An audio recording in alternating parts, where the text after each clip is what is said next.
Süße Häschen, Aufbewahrungskörbe, stilvolle Übertöpfe für deine Lieblingsblumen. Was haben all diese wunderbaren, nützlichen Dinge gemeinsam? Du wirst es nicht glauben, aber das alles ist aus ganz normalen Zeitungen und Werbeprospekten gemacht. Klingt unglaublich, oder? Aber schau mal. Wenn man eine Zeitung nimmt, sie in gerade Papierstreifen schneidet und dann jeden Papierstreifen zu einem Röhrchen aufrollt, dann erhalten wir das wichtigste Material für die Herstellung solch einzigartiger Meisterwerke. Klingt einfach. Und im Grunde ist es das auch. Aber wie bei jeder Sache gibt es auch hier Besonderheiten und Nuancen. Weißt du, wie man sagt, der Teufel steckt im Detail. Zum Beispiel kannst du dieselbe Zeitung nehmen, sie aber unterschiedlich drehen und erhältst absolut verschiedene Zeitungsröhrchen. Hauchdünn wie ein Faden oder dick wie bayerische Würstchen. Aber halt, wie macht man das? Und überhaupt, wofür braucht man das? In diesem Video erzähle ich dir alles ganz genau.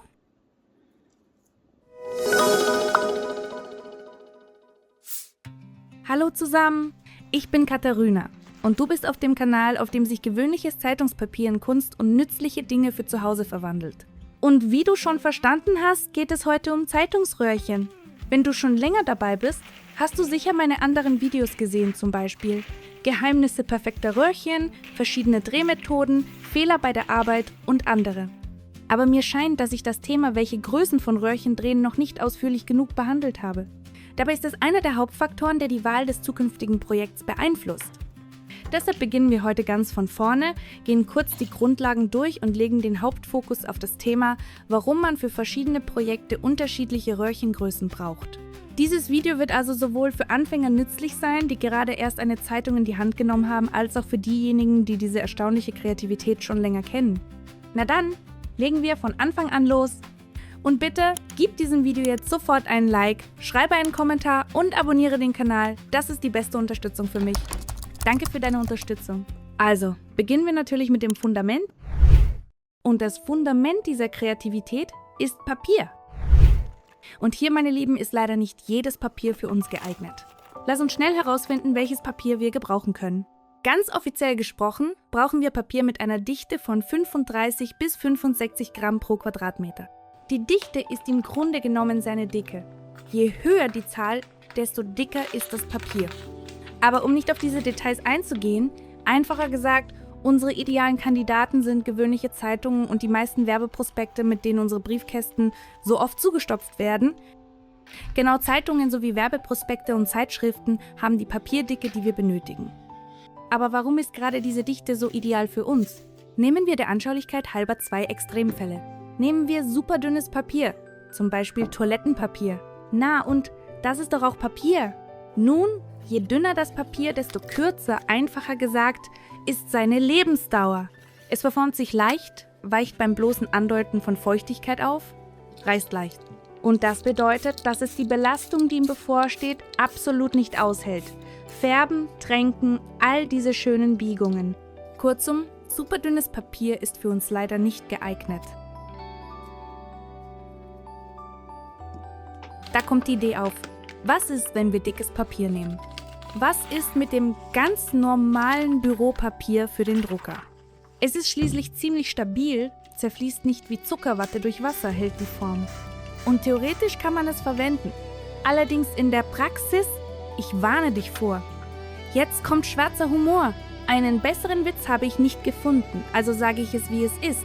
Dieses Spiel ist nur die Kerzen wert, wenn sie der Arzt verschrieben hat. Schon beim Eindrehen von dickem Papier zu Röhrchen werden die Finger extrem stark belastet, sodass sie buchstäblich nach ein paar Minuten ermüden.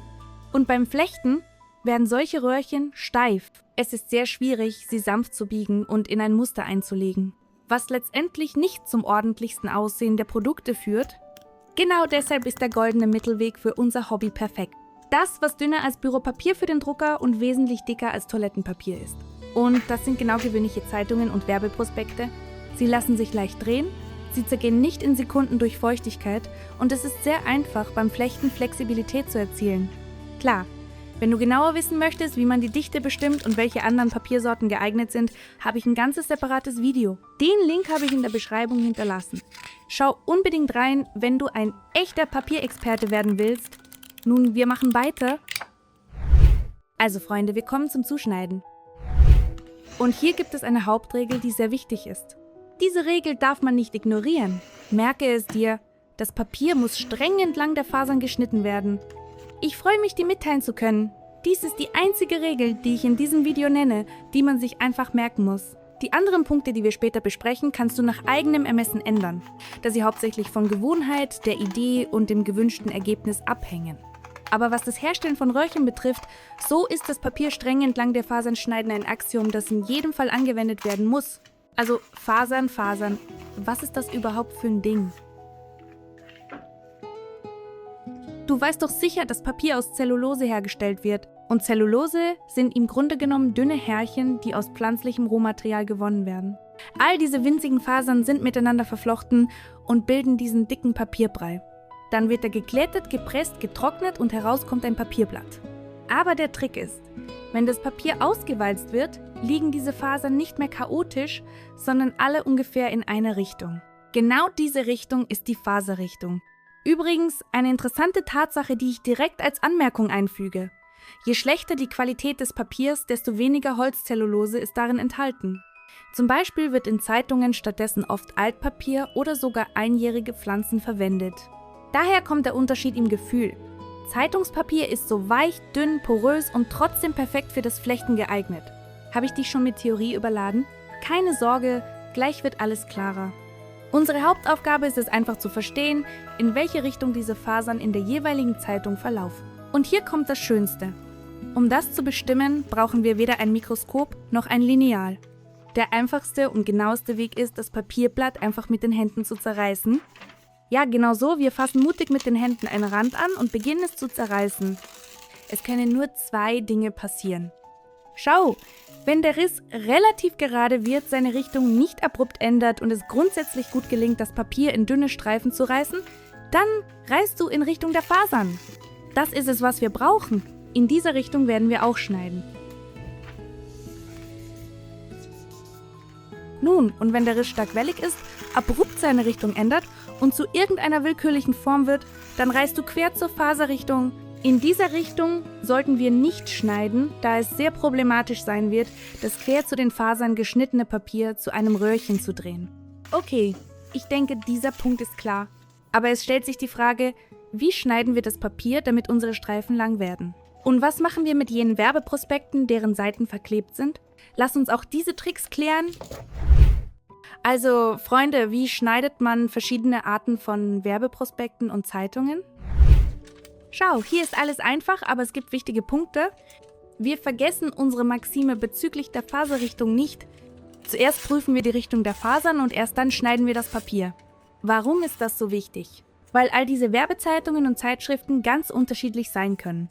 In verschiedenen Druckereien gedruckt, mit verschiedenen Formaten, Designs. Das alles ist, ehrlich gesagt, Marketingwirbel, der uns überhaupt nicht interessiert. Uns kümmert nur eines, die Faserrichtung, um zu verstehen, in welche Richtung wir schneiden müssen. Lass uns die 3 häufigsten Varianten durchgehen. Wir beginnen mit dem häufigsten Fall, den mit Klebstoff verklebten Seiten. Wir überprüfen die Faserrichtung. Wenn sie entlang der Naht verlaufen, Glück gehabt. Wir schneiden einfach diese Naht ab. Ein paar Zentimeter werden das Wetter für uns nicht ändern, dafür wird der Prozess um ein Vielfaches schneller. Besonders wenn du einen Stapel solcher Broschüren hast, ein paar Schnitte und alles ist fertig.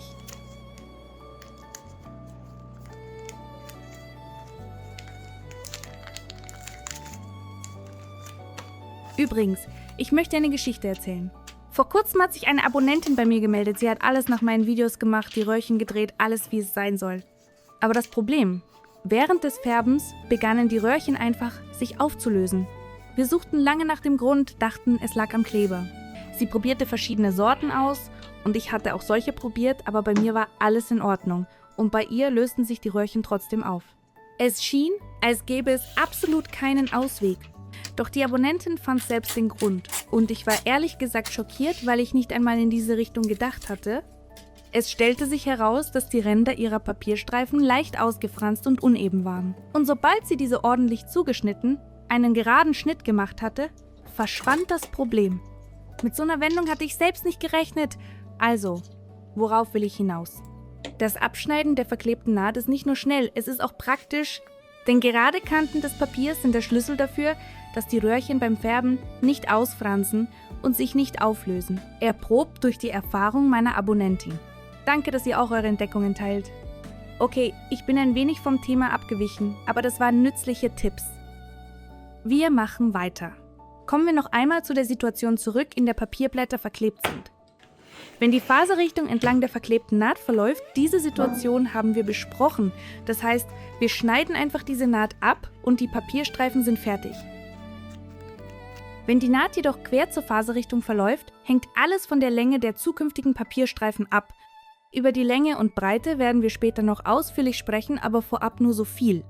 Wenn die Länge der Papierstreifen kürzer als 30 cm ist, kann man natürlich damit arbeiten, aber es wird sehr viel Aufwand sein. Es wird einfach viel Herumärgern mit der Verlängerung solch kurzer Röhrchen geben und man benötigt auch viel mehr davon. Deshalb verwende ich persönlich solche kurzen Streifen nicht. Okay, es gibt auch noch Broschüren mit Klammern. Lass uns das auch klären. Hier ist alles fast genauso. Wenn die Fasern entlang der Klammern verlaufen, dann kann man auch schnell diese Mitte mit den Klammern abschneiden. Wenn die Fasern jedoch quer zu den Klammern verlaufen, zieh sie einfach heraus. Eine Klammer ist kein Klebstoff, sie lässt sich schnell entfernen. Wichtig ist, schau wieder auf die Länge der Streifen und entscheide, ob es sich lohnt, sich damit abzumühen.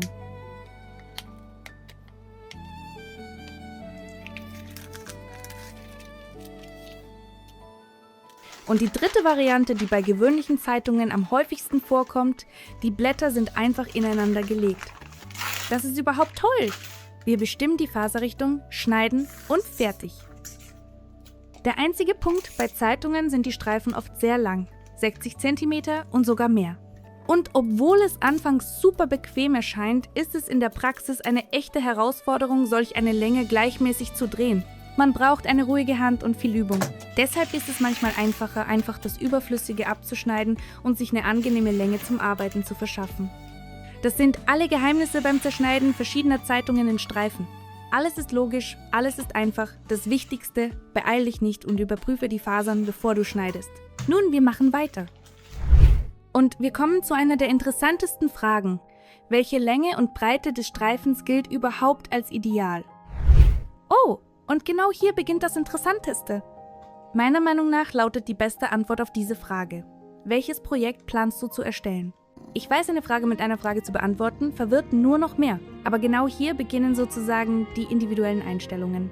Lass uns alles der Reihe nach klären. Und wir beginnen mit der Länge. Die Länge der Papierstreifen ist einfacher zu klären. Aus persönlicher Erfahrung sage ich, die optimale Länge beträgt 30 bis 50 cm. Je kürzer die Länge, desto einfacher ist es, das Papier zu einem Röhrchen zu drehen. Und das klingt doch toll. Aber beim Flechten muss man sehr oft die Länge verlängern. Und das ist ein riesiger Nachteil, da der Prozess der Verlängerung einfach ermüdend werden kann. Und die Menge der Röhrchen wird dementsprechend größer sein. Übrigens, ich habe ein sehr detailliertes Video über die Verlängerung der Zeitungsröhrchen. Wenn du es noch nicht gesehen hast, schau in die Beschreibung, dort habe ich den Link hinterlassen. Okay, dann scheint es, dass je länger der Papierstreifen ist, desto einfacher wird es sein, aus super langen Röhrchen zu flechten. Und einerseits stimmt das. Man muss seltener verlängern und es wird eine kleinere Menge an Röhrchen für das Produkt benötigt. Aber super lange Röhrchen zu drehen, das ist echt schwierig. Hier braucht man nicht nur viel Übung. Es ist auch nicht immer bequem, solche LKW-Röhrchen Punkt auf zu bewahren und zu färben.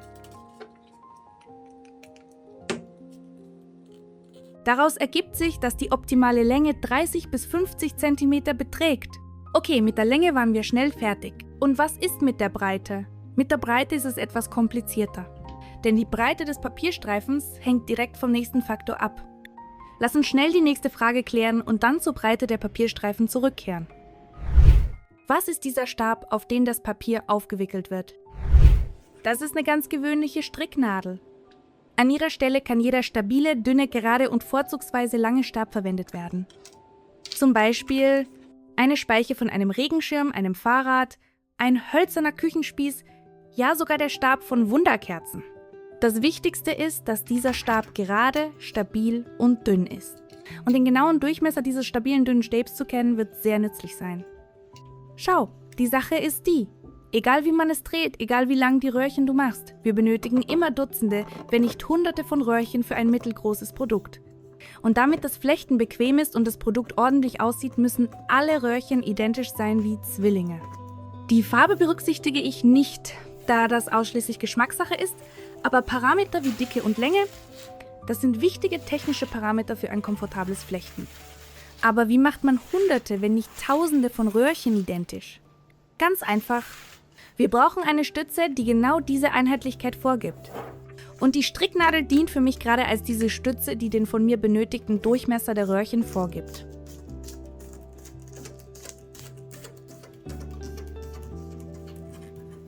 Aber die Stricknadel bestimmt nur den benötigten Innendurchmesser. Das heißt, alle unsere Röhrchen sind im Grunde innenhohl. Da wir das Papier auf die Stricknadel aufwickeln und dann dieselbe Stricknadel herausziehen. Und welchen Durchmesser unser Zauberstab hatte, den gleichen Innendurchmesser des Zeitungsröhrchens erhalten wir. Daraus ergeben sich berechtigte Fragen. Und wie groß sollte die optimale Leere im Inneren des Röhrchens sein? Oder welchen Durchmesser der Stricknadel sollte man am besten verwenden? Und wie hängt die Breite des Papierstreifens und die Stricknadel überhaupt zusammen? Ich verstehe, die Fragen türmen sich auf wie ein Schneeball, der vom Mount Everest rollt. Aber die Logik ist so klar wie Quellwasser. Lass es uns klären. Welchen Durchmesser der Stricknadel nimmt man am besten? Die Logik ist hier einfach. Je weniger leerer Raum sich im Inneren des Zeitungsröhrchens befindet, desto federnder ist das Röhrchen. Und umgekehrt, je mehr leerer Raum, desto einfacher lässt sich das Röhrchen zusammendrücken und desto schwieriger ist es, seine ursprüngliche Form wiederherzustellen. Eine einfache Analogie. Federnde, dichte Röhrchen ähneln Weidenruten und hohle Röhrchen ähneln eher Bändern. Federnde Röhrchen zu verdrehen oder zusammenzudrücken ist nicht einfach, sie kehren zu ihrer ursprünglichen Form zurück, aber hohle Röhrchen im Gegenteil. Daraus folgt eine einfache Schlussfolgerung. Am besten verwendet man eine Stricknadel mit einem kleinen Durchmesser, zum Beispiel 1,5, 1,25 oder sogar 1 mm. Indem wir solch dünne Stricknadel als Stütze zum Drehen verwenden, erhalten wir eine minimale Leere im Inneren. Das bedeutet, dass die Röhrchen federnd und formstabil sein werden und unser Produkt wird maximal den Produkten aus klassischen Materialien ähneln, als ob du aus Rattanweide oder Bambus flechten würdest. Aber der Durchmesser der Stricknadel ist nur ein Drittel des Gesamtbildes. Genau hier sprechen wir jetzt über die Breite des Papierstreifens. Warum die Breite des Papierstreifens und der Durchmesser der Stricknadel in unserer Kreativität so stark miteinander verbunden sind. Und welche weiteren Zusammenhänge gibt es? Und hier kehren wir zur Breite des Papierstreifens zurück. Schau, wenn wir das Papier auf die Stricknadel drehen, macht es viele Windungen, Schicht für Schicht, wobei es sich umwickelt. Es ergibt sich, dass sich das Papier fest auf sich selbst anschichtet. Wenn all diese Schichten fest anliegen, wird das Röhrchen wirklich stabil. Obwohl es äußerlich dünn und zerbrechlich erscheint, ist das in Wirklichkeit keineswegs der Fall. Wir sind es gewohnt zu denken, dass Papier etwas Zartes ist, befeuchte es und das war's Ende. Aber mit Röhrchen ist alles anders. Aufgrund der dichten Anschichtung des Papiers vertragen sie das Färben problemlos. Im Grunde färben wir nur die obere Schicht des Papiers und alle inneren bleiben ungefärbt, da die Farbe einfach nicht durch die dichte Anschichtung dringen kann. Daher ziehen wir eine einfache und offensichtliche Schlussfolgerung. Je breiter der Streifen, desto mehr Schichten, was bedeutet, dass wir stabile Röhrchen erhalten. Aber hier gibt es einen Haken. Je mehr Schichten, desto weniger flexibel wird das Röhrchen. Nun, es ist doch logisch. Was lässt sich leichter falten, 5 Blätter Papier oder 100? Das gleiche gilt für Röhrchen. Die Stabilität wächst, aber die Flexibilität geht verloren.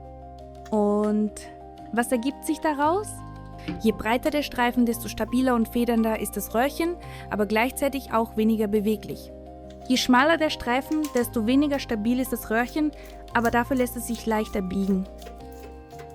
Ein Teufelskreis, oder? Aber lass uns jetzt an den Durchmesser der Stricknadel denken.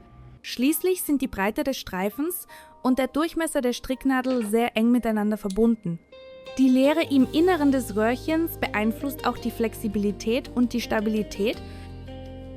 Das heißt, wir können eine breitere Stricknadel für einen breiteren Streifen verwenden.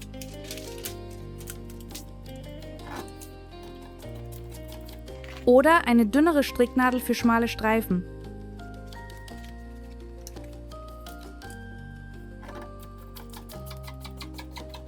Auf diese Weise schaffen wir genügend Schichten für die Stabilität und gleichzeitig ermöglicht uns der Durchmesser des leeren Raums, das Röhrchen nach Belieben zu biegen. Uff, ich denke, das Puzzle beginnt sich zusammenzusetzen. Im Grunde müssen wir das ideale Gleichgewicht zwischen Stabilität und Flexibilität finden. Aber wie du dich erinnerst, ist der Durchmesser der Stricknadel nur ein Drittel des Zusammenhangs. Das zweite Drittel haben wir gerade herausgefunden, das ist die Breite des Streifens. Aber was bleibt noch übrig? Und es bleibt die Dichte des Papiers. Über die Dichte des Papiers haben wir ganz am Anfang des Videos gesprochen. Es ergibt sich folgender Zusammenhang. Je dicker das Papier, desto stabiler ist es von vornherein und desto schwieriger ist es gleichzeitig, es auf eine super dünne Stricknadel aufzuwickeln.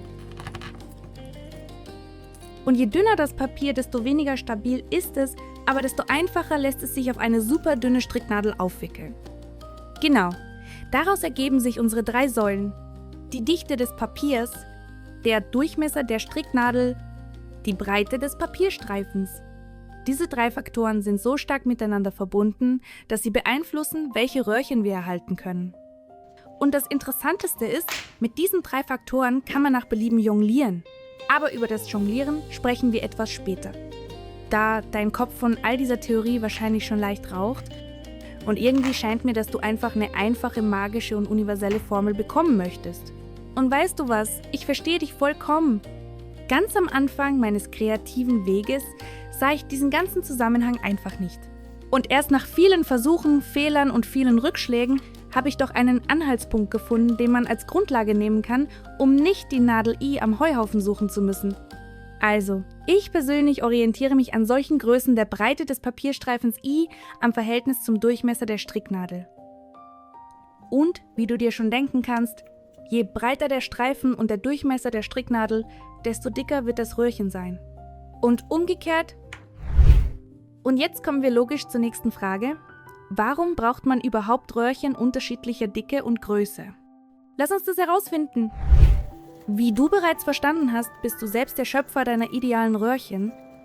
Man kann dicke Röhrchen drehen oder man kann hauchdünne drehen. Und beide können das ideale Material für deine Idee sein. Erinnerst du dich, ich habe dich gefragt, welches Projekt planst du zu flechten? Hast du schon eine Vorstellung, wie dein Produkt aussehen wird? Groß oder klein? Vielleicht mit Mustern oder ungewöhnlichen Formen? Die Antworten auf diese Fragen sind wie ein Leuchtturm. Sie werden dir helfen zu verstehen, welche Röhrchen du brauchst, superdünne oder extra starke. Oder kann man sich überhaupt keine Gedanken machen und universelle Röhrchen passen? Aus Erfahrung sage ich, alles, was mit dünnen Röhrchen gemacht werden kann, ist nicht immer realistisch aus dicken zu machen und umgekehrt. Hier funktioniert die Analogie mit der Wolle perfekt. Wolle zum Stricken oder Häkeln hat unterschiedliche Dicken. Aus dünner machen wir filigrane, miniaturhafte Dinge, die aus dicker einfach nicht gelingen. Und aus dicker Wolle ist es einfacher, große, voluminöse Produkte zu schaffen, wofür man bei dünner Wolle alle neuen Leben bräuchte, wie Katzen. So ist es auch beim Flechten aus Zeitungsröhrchen. Mit superdünnen Röhrchen lassen sich leichter Miniatur- und geschwungene Formen von Produkten flechten. Große Produkte kann man auch flechten, aber es wird sehr viel Zeit und Material benötigen. Aber aus dicken Röhrchen ist es einfacher und schneller, große Produkte mit voluminösen Mustern zu flechten. Aber leider ist es sehr mühsam, etwas Miniaturhaftes zu machen und manchmal sogar unmöglich. Aber man kann auch Röhrchen mittlerer Größe herstellen, die goldene Mitte sozusagen. Sie sind universell und passen für viele Ideen. Deshalb mein wichtigster Rat: beginne genau mit der goldenen Mitte. Das ist eine ausgezeichnete Option, um diese Kreativität kennenzulernen, ohne unnötige blaue Flecken zu bekommen. Ich selbst verwende sie ehrlich gesagt in 95% der Fälle und nur 5% für extrem kreative Impulse. Denn glaub mir, solche nicht standardmäßigen Röhrchen zu drehen und zu flechten, das ist eine echte Herausforderung. Entweder schaust du schon auf eBay nach einem Mikroskop, um die hauchdünnen Röhrchen überhaupt sehen zu können. Oder du musst dich zurückhalten, um nicht den Burj Khalifa im Maßstab 1:1 aus diesen dicken Baumstämmeöhrchen zu flechten. Nun, und höchstwahrscheinlich kommt bei dir schon die Frage auf: Kann man für ein Projekt Röhrchen unterschiedlicher Breite verwenden? Natürlich kann man, warum nicht? Aber es gibt ein wichtiges Aber.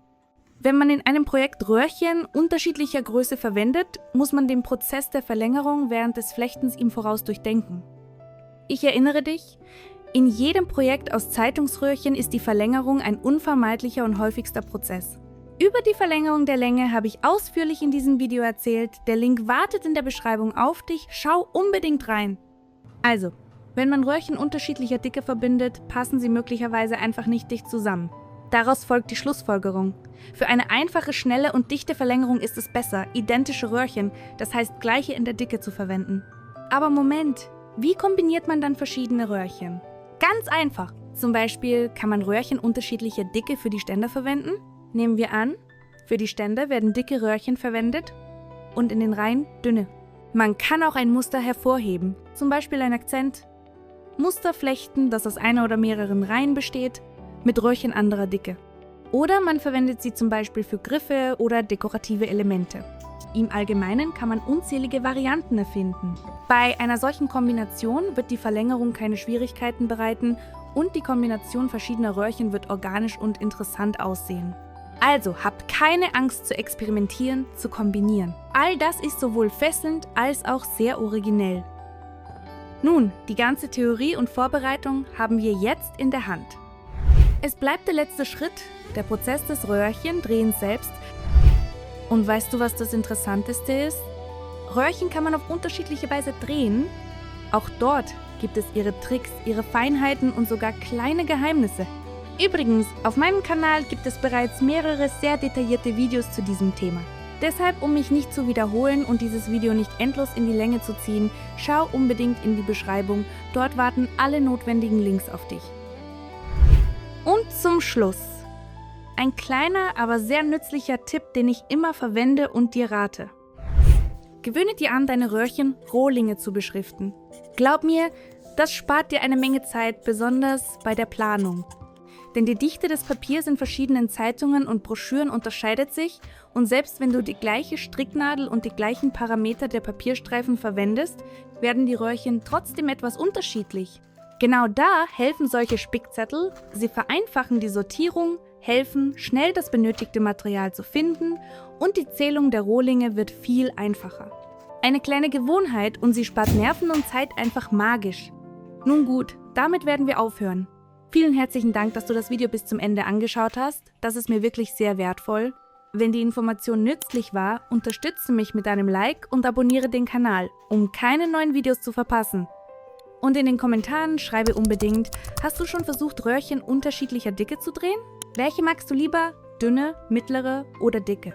Es ist sehr interessant, deine Erfahrung zu lesen. Nochmals vielen Dank für deine Unterstützung. Bis bald in neuen Videos und mögen deine Röhrchen immer ideal sein. Tschüss!